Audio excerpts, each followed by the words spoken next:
Kalyanpur DCM office কার্যালয়ে ভয়াবহ অগ্নিকাণ্ডের ঘটনায় ব্যাপক চাঞ্চল্য ছড়িয়ে পড়ে।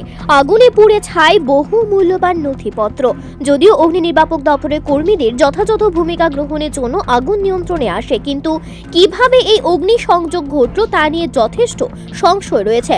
অফিসের মূল্যবান কাগজপত্র সহ একটা কম্পিউটার সম্পূর্ণ পুড়ে যায় বলে জানা গিয়েছে।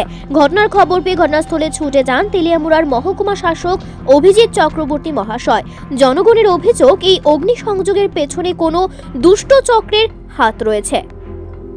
Bureau report, planet Tripura news.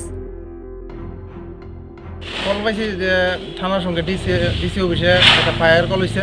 আমরা সঙ্গে সঙ্গে আইসি, এখানে আয়া দেখি একটা রুমের মধ্যে ইলেকট্রিক শর্ট, একটা রুম কাগজপত্র সব পুরা গেছে।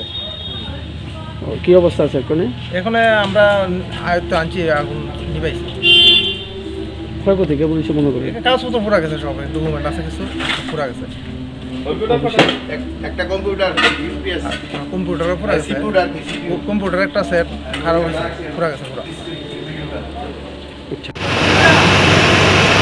আমি কলমপুর ডিসিএম অফিসে স্টাফ।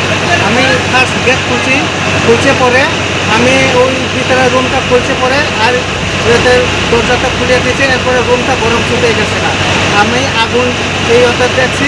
এরপরে স্টাফে জানাইছি আর ফায়ার সার্ভিসে সঙ্গে সঙ্গে জানিয়ে দিয়েছে। আইসেনি ফায়ার সার্ভিস? ফায়ার সার্ভিস আছে। যখন কিটা দেখছেন ভিতরে কি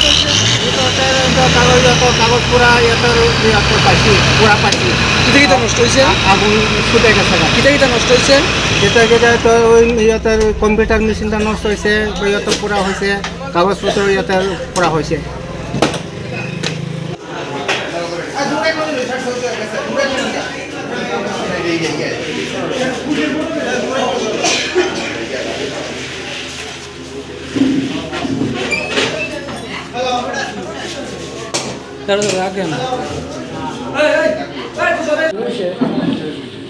সারা রাত্রে মনে আমি কিছু করছি দোয়াল লেগে অনেক সময় এখন কিন্তু